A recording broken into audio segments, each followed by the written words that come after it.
नमस्कार, मैं अमित कुमार। दंगल न्यूज 24 पे आप सबका बहुत बहुत स्वागत है।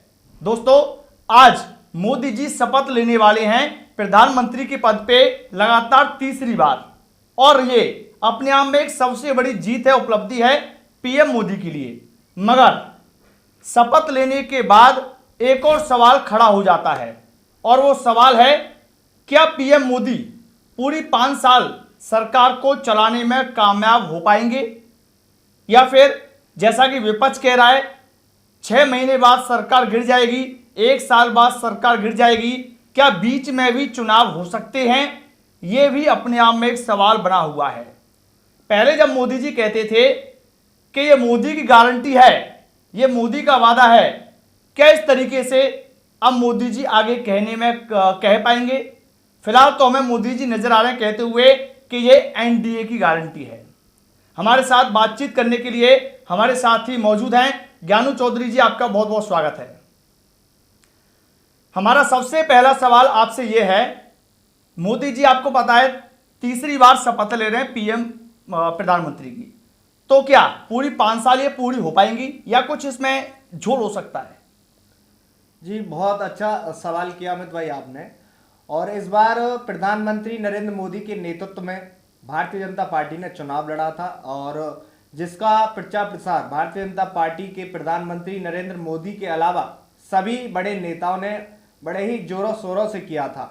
और इस बार के चुनावों में तो भारतीय जनता पार्टी ने एक नारा भी दिया था, अब की बार 400 पार।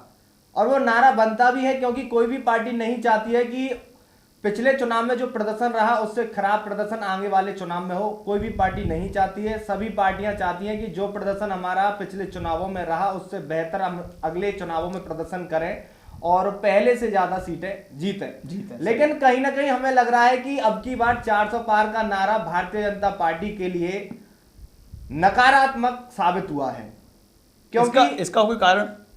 इसका विशेष तौर पर अगर कारण देखा जाए तो जिस प्रकार से जो इंडिया गठबंधन शुरुआत में बना था, हालांकि वो सफल नहीं हो पाया। कुछ ही पार्टियां अंत तक उस गठबंधन को बरकरार रखने में सक्षम हो पाई थी, क्योंकि जब बात सीट शेयरिंग पर आई थी तो वहां पर ये इंडिया गठबंधन थोड़ा फीका साबित होता हुआ नजर आया था। तो वहीं बात करते हैं कि जैसे कि बात करें उत्तर प्रदेश की, क्योंकि एक कहावत है कि दिल्ली की गद्दी का रास्ता उत्तर प्रदेश से होकर निकलता है, और वो इसलिए कहा जाता है क्योंकि सबसे ज्यादा जो लोकसभा सीटें आती हैं वो उत्तर प्रदेश से आती हैं। और ये भी कहा जाता है कि जिस पार्टी का प्रदर्शन उत्तर प्रदेश में सबसे बेहतर रहता है, जिस पार्टी की सीटें उत्तर प्रदेश में सबसे ज्यादा आती हैं, केंद्र में सबसे ज्यादा चांसेस उसी पार्टी के सरकार बनाने के होते हैं। लेकिन ऐसा इस बार 2024 में जो देखा गया है वो भी कहीं ना कहीं वो कहावत फिट होती हुई नजर नहीं आ रही है।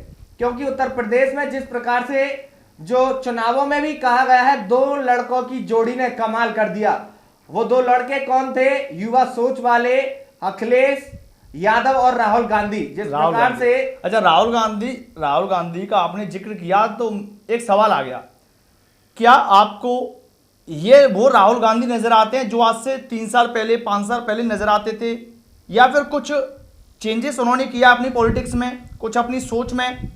क्या क्या आपको लगता क्या इसके ऊपर? देखिए, राहुल गांधी का जो निश्चित तौर पर मैं पर्सनली राहुल गांधी के लिए कहना चाहूंगा कि एक बात तो है कि 2024 के चुनावों के परिणाम आने के बाद ये तो तय हो गया है कि इस बार उनका जनता में ग्राफ बढ़ा है, नो डाउट। जिस प्रकार से उन्होंने 99 सीटों पर बहुत ही बड़े अंतराल से जीत हासिल की है, तो सीधे तौर पर हम कह सकते हैं कि राहुल गांधी ने जो जमीनी स्तर पर जमीन पर उतर के जो मेहनत की है, चाहे वो युवा वर्ग के बीच में गए हों, मजदूर वर्ग के बीच में गए हों और गरीबों के बीच में गए हैं, जो जिस प्रकार से उन्होंने तमाम सारी यात्राएं की हैं और हर एक वर्ग की क्या समस्या है जमीनी स्तर पर जाके उन्होंने समझने की कोशिश की है, उसका निश्चित तौर पर फायदा मिला। अच्छा ज्ञान भाई, आपको यहीं पे रोकना चाहूंगा थोड़ा सा।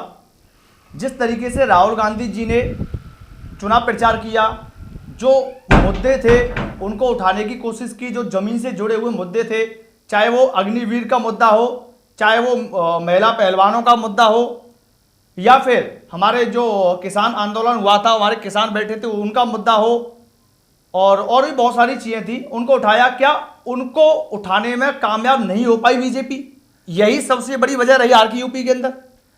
बिल्कुल कह सकते हैं, क्योंकि जैसे कि सबसे पहले बात की जाए उत्तर प्रदेश की, उत्तर प्रदेश में अभी भी क्या है, भारतीय जनता पार्टी की सरकार दूसरी बार योगी जी के नेतृत्व में बनी हुई है। हाँ। और लेकिन जो शुरुआत से ही समस्या है पेपर लीक को रोकने की, उस पर अभी भी बीजेपी करार नहीं उतर पाई है। हालांकि बीजेपी ने अभी रिसेंटली अगर देखी जाए तो उत्तर प्रदेश कांस्टेबल भर्ती परीक्षा लीक हुई, आरओ भर्ती परीक्षा लीक हुई, नीट की परीक्षा लीक हो गई, नीट की परीक्षा लीक हो गई। अच्छा, इतनी बड़ी परीक्षा लीक होगी, क्या समझते हो यार? इतनी बड़ी परीक्षा लीक होने का सीधे तौर पर हम कह सकते हैं कि जो परीक्षा एजेंसी होती हैं, जो एजेंसियां जो परीक्षाएं कराती हैं, उनका चयन करने में कहीं ना कहीं मैं समझता हूं कि या तो जल्दबाजी कह सकते हैं, या फिर हो सकता है कि सांठगांठ वाली जो एजेंसियां होती हैं उनको परीक्षा कराने की जिम्मेवारी दे दी जाती है। जिस प्रकार से जब पेपर होता है तो उसमें उनकी तरफ से जिनकी सांठगांठ होती है उनको बिल्कुल भी डर नहीं रहता है सरकार का, और वो धांधलेबाजी करने में सक्षम हो जाते हैं। Okay okay okay okay. तो अच्छा, आप क्या कहना चाहते हो, थोड़ा सा विस्तार से बताइए, सांठगांठ का मतलब क्या है इसका? थोड़ा सांठगांठ का मतलब यही होता है, आपने इलेक्टोरल बॉन्ड में देखा कि किस प्रकार से जहां भारतीय जनता पार्टी के लिए सबसे ज्यादा जो फंडिंग हुई है, हाँ, आप इसी बात से अंदाजा लगा सकते हैं कि भारतीय जनता पार्टी जो कहती है कि हम अपने उत्तर प्रदेश में जैसे जहां भी सरकार है, लेकिन हम उत्तर प्रदेश की जिक्र करते हैं कि जहां भी उत्तर प्रदेश में हमारे धार्मिक स्थल हैं, बड़े मंदिर हैं, वहां पर हम मांस नहीं बिकने देंगे, 200 मीटर के दायरे में कोई भी मांस की दुकान नहीं होगी। और जैसे कि नवरात्रों वगैरह में पूर्ण तरीके से 9 दिन के लिए मांस की बिक्री पर रोक लगा देते हैं। एक प्रकार से तो भारतीय जनता पार्टी हिंदुत्व का नारा देती हुई राज कर रही है और हिंदुओं की आवाज को बुलंद करने का काम कर रही है। निश्चित तौर पर इसमें कोई भी दो राय नहीं है। हिंदुओं के लिए जो एक आवाज बनी हुई है भारतीय जनता पार्टी, वो पूरे देश के सामने है। ठीक है। वहीं दूसरी तरफ इलेक्टोरल बॉन्ड के माध्यम से देखा गया है कि जो कंपनियां बीफ का एक्सपोर्ट करती हैं, बीफ का वो व्यापार करती हैं, बिजनेस करती हैं, वहां से उनको फंडिंग मिली है। तो ये क्या है, एक तरफ तो आप धर्म की राजनीति कर रहे हैं, दूसरी तरफ आप उनसे फंडिंग ले रहे हैं। ये कहां की राजनीति हुई? अच्छा, अयोध्या के अंदर अयोध्या वाली सीट जो हार गई है, जो लूज की है बीजेपी ने, उसका सबसे बड़ा कारण क्या है? वहां पे जिनकी दुकानें थी उनको 1-1 लाख रुपए बस केवल मुआवजा दिया गया और उनको बेरोजगार कर दिया गया। वहां पे जनता बहुत ज़्यादा में नाराज दिखी। खास तौर पे वहां के जो प्रत्याशी हैं लल्लू सिंह, उन्होंने एक बहुत ज़्यादा घृणित करने वाला वहां पे एक शब्द कह दिया था, एक ट्वीट किया था मेरे ख्याल से कि हम संविधान को खत्म कर देंगे, 400 पार हो जाएंगे। तो क्या ये सबसे बड़ी वजह रही? प्रत्याशी के खिलाफ हिट कैंपेन्सी थी वहां पे। देखिए, जिस प्रकार से 7 चरणों में इस बार लोकसभा के चुनाव संपन्न हुए हैं, तो बहुत जगह जहां पर हम पॉसिबल रहे पहुंचने में, वहां पर हमने भी कवरेज की। और जैसे ही 7 चरणों के चुनाव चल रहे थे तो हम भी कुछ सर्वे के माध्यम से दिखा रहे थे उत्तर प्रदेश में क्या रिपोर्ट है, इस बार किस पार्टी को कितनी सीटें मिलने वाली हैं, या किस लोकसभा क्षेत्र में किस पार्टी की मजबूत स्थिति है। तो हमारे आंकड़ों में भी अयोध्या में भारतीय जनता पार्टी एक तरफा जीत रही थी। वजह यही थी कि जिस प्रकार से राम मंदिर का निर्माण हुआ, और राम मंदिर का निर्माण होने के बाद जैसे ही उसका उद्घाटन हुआ, कितने बड़े स्तर पर उस आधा अधूरा मंदिर बना, उसका उद्घाटन कर दिया। ये कहाँ की परंपरा है? ये भी कह सकते हैं। लेकिन बीजेपी इस बार 2024 के चुनावों में राम मंदिर निर्माण को एक बड़ा मुद्दा बना के चुनाव मैदान में उतरने की बीजेपी की कोशिश थी, मगर वो चल नहीं पाया। और प्रत्येक रैलियों में आप किसी भी रैली को उठाकर देख लीजिए, पुरानी जो रैली हुई है लोकसभा चुनावों में, भारतीय जनता पार्टी के हर एक नेता ने राम मंदिर निर्माण का जिक्र किया है। ठीक है। और एक मुद्दा उन्होंने बनाया था और उन्होंने जनता के बीच में ये प्रचार प्रसार किया था कि देखिए, जो काम 500 सालों में नहीं हुआ वो हमारी पार्टी की सरकार आते ही हो गया है। ठीक है। लेकिन उन्हें इस बात का बिल्कुल भी अंदाजा नहीं था कि जहां पर उन्होंने राम मंदिर का निर्माण कराया है, वहीं से उन्हें बुरी तरह से हार का सामना करना पड़ेगा। और ये चौंकाने वाले जो उत्तर प्रदेश में नतीजे आए हैं, उसमें सबसे ज्यादा जो जनता चौंकी है और जो चौंकाने वाले हम नतीजे कह सकते हैं, अयोध्या की सीट, वो अयोध्या की सीट है। ठीक है, ठीक है। अच्छा, अयोध्या की सीट की हमने बात की, अयोध्या की सीट क्यों आ रही उस पर थोड़ी सी चर्चा की। मगर अयोध्या की सीट हारने के बाद बीजेपी के कुछ कार्यकर्ता, कुछ नेता जो कि हिंदू है, खुद आपको पता है, हिंदू को ही गाली देता हुआ नजर आ रहा है। ये कौन सा मतलब हिंदुत्व की राजनीति है? ये क्या है? देखिए, इस प्रकार किसी समुदाय को, विशेष समुदाय को गाली देना, ये राजनीति में शोभा नहीं देती है। जिस प्रकार से भारतीय जनता पार्टी धर्म की राजनीति करके 2014 में सरकार बनाई, 2019 में सरकार बनाई एक तरफा और अपने बूते पर, हालांकि 303 सीटें जीती थी। 2014 में भी एनडीए का गठबंधन था, 19 में भी था और 24 में भी था, लेकिन 14 और 19 में जो परिणाम आए उसमें एक तरफा भारतीय जनता पार्टी को बहुमत मिला था। लेकिन इस बार 2024 में जनता समझ चुकी है और इसका उदाहरण आप देख सकते हैं कि इस बार जनता ने धर्म की राजनीति को नकार दिया है और इसी का परिणाम है कि भारतीय जनता पार्टी अकेले 272 का आंकड़ा भी नहीं छू पाई है। तो अब जनता समझ चुकी है कि भाई अब धर्म से काम नहीं होगा। जिस प्रकार से आप धर्म की राजनीति करके जनता से वोट प्राप्त कर रहे हैं, अब जनता धर्म की राजनीति पर वोट नहीं देगी। जनता मुद्दों पे बात होगी। अब कहने का जनता को मतलब रोजगार चाहिए, हाँ, मुद्दा चाहिए, जनता को विकास चाहिए। हाँ। आप देख सकते हैं उत्तर प्रदेश की हम बात करें, उत्तर प्रदेश में कितनी बेरोजगारी है।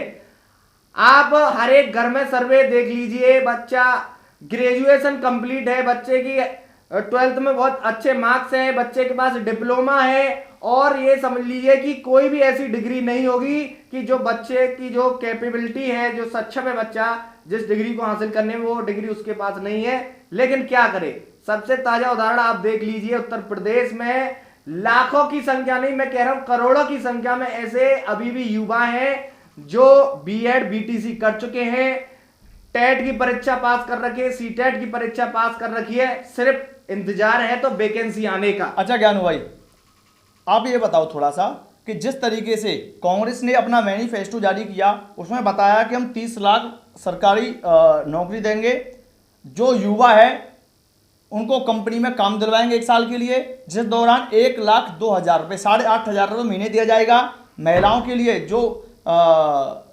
जो गरीबी रेखा से नीचे जीवन यापन करने वाली महिलाएं हैं और जो परिवार हैं उनकी जो मुख्य महिला होगी उसको 8,500 महीने पेंशन के माध्यम से दिया जाएगा।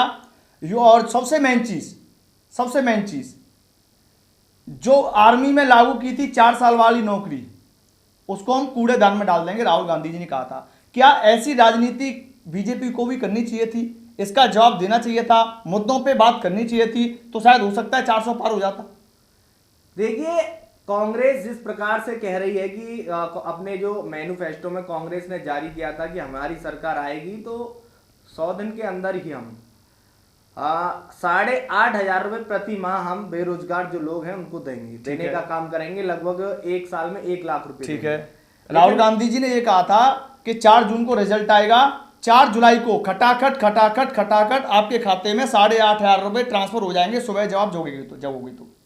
ये बहुत अच्छी बात है, राहुल गांधी की तरफ से अच्छी पहल है। लेकिन मैं राहुल गांधी जी से कहना चाहूंगा कि तुम जहां पर तुम्हारी सरकार है, जिस राज्य में कांग्रेस में, ये आप वहां से भी शुरुआत कर सकते हैं योजना, चाहे कांग्रेस हो या बीजेपी हो या कोई अन्य तीसरा दल हो। ठीक है, जनता से वोट लेने के लिए वो तमाम सारे ऐसे वायदे कर देते हैं जिनका उन्हें ये अंदाजा नहीं रहता है कि अगर बाई चांस हम सरकार में आ जाते हैं तो हम इन्हें पूरा कर पाएंगे या नहीं कर पाएंगे।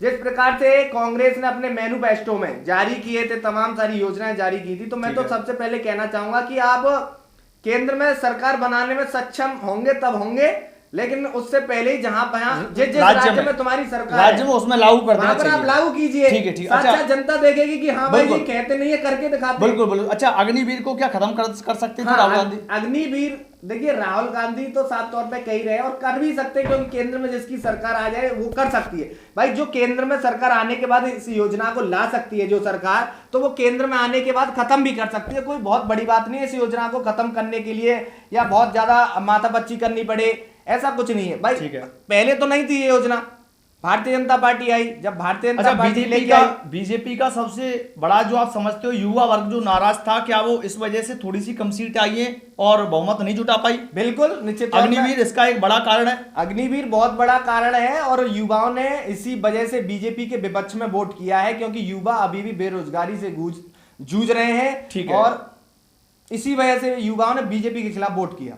अच्छा, इस बार बीजेपी का जो हिंदू मुस्लिम वाला जो एजेंडा था वो सक्सेस नहीं हो पाया। बिल्कुल कहाँ हो पाया। जनता समझ चुकी है क्या? जनता बिल्कुल समझ चुकी है। 10 साल में देखिए, सबसे पहले तो आप ये भी जानते हैं कि 10 साल एक बड़ा अंतराल होता है और भारत जैसे देश में आप 10 साल से सरकार में बने हुए हैं, तो विरोध कहीं ना कहीं बढ़ जाता है। बिल्कुल। अब निश्चित तौर पे आप देख लीजिए, उड़ीसा के आंकड़े देख लीजिए। हाँ, बीजू जनता दल वहां पर नवीन पटनायक मुख्यमंत्री थे, और आप देख लीजिए रिसेंटली कैसे नतीजे आए हैं। सिर्फ भारतीय जनता पार्टी नहीं, कोई भी सरकार हो लगातार। अच्छा, तमिलनाडु, आंध्र प्रदेश के अंदर नायडू साहब, नीतीश साहब बिहार के अंदर टोटल कुल मिलाकर के 28 सीटें, 12 सीटें और 16 सीटें जी। क्या ये पलटी मार सकते हैं? देखिए जिस प्रकार से जो नतीजे आए हैं, लगभग 240 सीटें भारतीय जनता पार्टी की खुद की आई हैं। हाँ। और बाकी उनके अन्य जो 13 सहयोगी दल हैं उन सभी की मिला दी जाए तो 292 का ये आंकड़ा पहुंच रहा है, ठीक। जिसमें से 16 सीटें चंद्रबाबू नायडू की पार्टी की हैं, ठीक है। और 12 सीटें जो है नीतीश कुमार की पार्टी बिहार से हैं। और निश्चित तौर पे दोनों ही नेता ऐसे हैं कि ये कभी भी पलट सकते हैं, क्योंकि सत्ता में किसी का भी कोई भी भरोसा नहीं रह सकता। खास तौर पे नीतीश कुमार का, जिनका उपनाम पलटूराम ही रख दिया। बिल्कुल, पलटूराम उनका टैग लग चुका है, और हम बिल्कुल भी ये नहीं कह सकते। हालांकि आज शाम 7:15 बजे प्रधानमंत्री नरेंद्र मोदी जी तीसरी बार शपथ ले रहे हैं, उनके लिए हम बहुत बहुत बधाई देते हैं हमारी चैनल की तरफ से। ठीक है। लेकिन 24 से 29 तक जो 5 साल का कार्यकाल रहने वाला है वो सफलतापूर्वक संपन्न हो जाएगा, इसकी कोई भी गारंटी नहीं है। चलो ठीक है। अच्छा, आंध्र प्रदेश के अंदर खास तौर पे मोदी जी की अगर हम बात करते हैं तो मोदी जी मुसलमानों के, वैसे वो मना करते हैं कि मुसलमानों के खिलाफ नहीं हूं, इंटरव्यू दिया था उन्होंने आज तक, वहां पे कहा था, मगर मोदी जी ने, मैं आपको पढ़ के बताया थोड़ा सा, प्रधानमंत्री नरेंद्र मोदी ने मंगलवार को यह कहा था कि धर्म के आधार पर दलितों, आदिवासियों और अन्य पिछड़ा वर्ग ओबीसी का कोटा मुसलमानों को नहीं दिया जाएगा। तो अब जो 4% कोटा दे रहे हैं नायडू साहब आंध्र प्रदेश के अंदर, अब उससे कैसे निपटेंगे? चंद्रबाबू नायडू आंध्र प्रदेश की राजनीति में काफी सक्रिय नेता हैं, बड़े चेहरा हैं, और उसी का फायदा उनको लोकसभा चुनावों में मिला है। और जिस प्रकार से वो मुस्लिमों के सम्मान के लिए, मुस्लिमों के हक के लिए अपने राज्य में लड़ाई लड़ रहे हैं, तो उनका एजेंडा साफ है कि जहां पर अगर कोई मुस्लिमों की बात आती है तो वो अपना मुस्लिमों की तरफ से पक्ष रखने में पीछे नहीं हटेंगे। और कहीं बात आती है आरक्षण की, तो देखिए जब 16 सीटें लेकर वो अपना पूरा समर्थन भारतीय जनता पार्टी के लिए, सरकार बनाने के लिए उन्होंने दिया है, तो कहीं ना कहीं वो अपनी आवाज बुलंद रखेंगे। और अगर बात आरक्षण की आती है, अभी तो हालांकि जो कार्यकाल रहेगा, कल आज जैसे कि शपथ होती है तो कल के बाद वो अपनी योजनाएं बनाएंगे, तो एकदम से तो कोई भी काम नहीं होता है। लेकिन बात आती है मुस्लिमों की, तो मुझे लग रहा है कि भारतीय जनता पार्टी मुस्लिमों के लिए, भले चंद्रबाबू नायडू कुछ भी कह लें, ज्यादा कुछ देने वाली नहीं है, क्योंकि उन्हें पता है कि सबसे बड़ा समुदाय भारतीय जनता पार्टी के साथ है।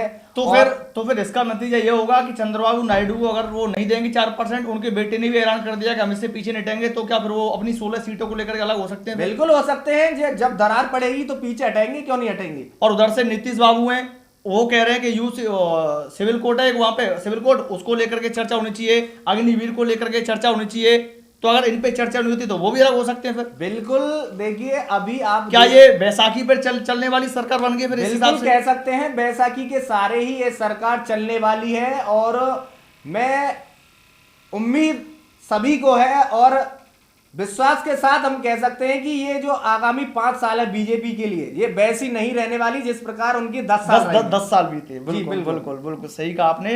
अच्छा, एक बात और मैं कहना चाहूंगा, ये 5 साल जहां से हमने शुरुआत किया था वहीं पे दोबारा आ जाते हैं, क्या ये 5 साल पूरे होते हुए नजर आ रहे हैं आपको? मुझे तो लग रहा है कि 5 साल तो बहुत बड़ी बात है।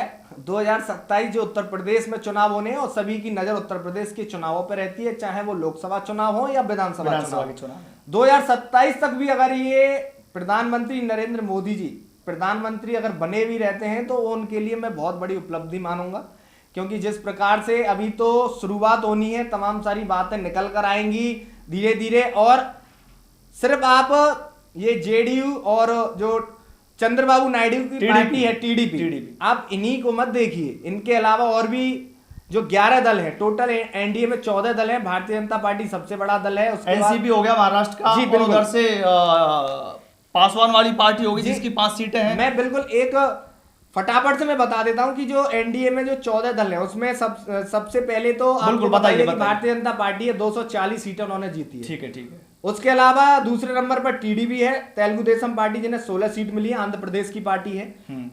फिर उसके अलावा जेडीयू है, जनता दल यूनाइटेड, जो बिहार की पार्टी है, उन्हें 12 सीट मिली है। उसके बाद आती है शिवसेना, शिंदे गुट वाली, जो है। महाराष्ट्र की पार्टी है, उन्हें 7 सीटें मिली हैं। उसके बाद आती है लोजपा, जो और यहाँ पे रामविलास महाराष्ट्र के अंदर नकली शिवसेना असली शिवसेना का भी बड़ा वो चल रहा है लफड़ा। जी बिल्कुल। उसके हाँ, बाद बिल्कुल। लोजपा जो रामविलास पासवान वाली पार्टी है, है। जो बिहार की पार्टी है, उन्हें 5 सीटें मिली हैं। जनता दल एक सेक्युलर है, जो कर्नाटक की पार्टी है, उन्हें 2 सीट मिली हैं। राष्ट्रीय लोकदल उत्तर प्रदेश की पार्टी है, 2 सीटें मिली हैं। जनसेना पार्टी आंध्र प्रदेश की पार्टी है, उन्हें 2 सीटें मिली हैं। एनसीपी राष्ट्रवादी कांग्रेस पार्टी है, जो महाराष्ट्र की पार्टी है, उन्हें 1 सीट मिली है। हाँ। अपना दल सोनेवाल, जो उत्तर प्रदेश की पार्टी है, उन्हें 1 सीट मिली है। ऑल झारखंड स्टूडेंट यूनियन, जो झारखंड की पार्टी है, उन्हें 1 सीट मिली है। हिंदुस्तानी आवाम मोर्चा सेक्युलर, एक जो बिहार की पार्टी है, और उन्हें भी 1 सीट मिली है। और एक यूपीपीएल है, उन्हें 1 सीट मिली है। और असम गण परिषद है, उन्हें 1 सीट मिली है। ये भी सभी एनडीए का हिस्सा है। हाँ, जो आवाम आपने बताया, जो कौन सी पार्टी है छोटी सी, ये हिंदुस्तानी आवाम मोर्चा सेक्युलर बिहार की। वो क्या है, मैं आपको दर्शकों के लिए बताना चाहूंगा। इसके जो प्रमुख है ना, वो जो सांसद बने फिलहाल अभी गया की सीट से जीते हैं, वो पहले मुख्यमंत्री रह चुके हैं बिहार के, जीतन राम मांझी। बिल्कुल। तो यहीं पे हम अपनी बातचीत को समाप्त करते हैं और दर्शकों से बस मैं ये कहना चाहूंगा, आपके हिसाब से आपको क्या लगता है, ज्ञानू भाई क्या लगता है, दर्शकों से आप क्या कहना चाहोगे कि 5 साल चल पाएगी सरकार? दर्शकों से आप पूछे थोड़ा सा। पहले तो आप शाम को 7 बजे जो प्रधानमंत्री नरेंद्र मोदी जी तीसरी बार भारत के प्रधानमंत्री पद की शपथ लेने वाले हैं, उसके आप गवाह बनिए, उसको आप देखिए। हम भी आपको दिखाएंगे, पॉसिबल होगा तो उनके जो लाइव शपथ समारोह का कार्यक्रम होगा।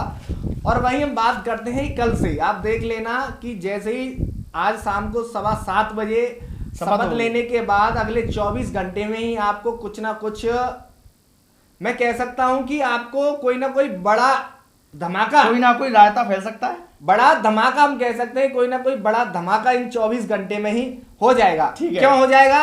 उसके पीछे वजह रहेगी जो मंत्री परिषद का जो एक लिस्ट जारी होगी उसके बाद, क्योंकि काफी मंत्री या पार्टी चाहेंगी कि ये विभाग हमें मिलना चाहिए था, लेकिन उनको नहीं मिलेगा, तो कहीं ना कहीं टीस रहती है। चलो इसके बारे में अगले हम खबर में बात करेंगे थोड़ा सा। फिलहाल इस खबर को यहीं पे समाप्त करते हैं। आपकी राय क्या है? क्या 5 साल चल पाएगी सरकार बीजेपी की, सॉरी एनडीए की, यार मैं भी बीजेपी कहने लग गया, चल पाएगी नहीं चल पाएगी? आपकी जो भी राय हो कमेंट के माध्यम से आप हमें भेज सकते हैं। फिलहाल के लिए धन्यवाद।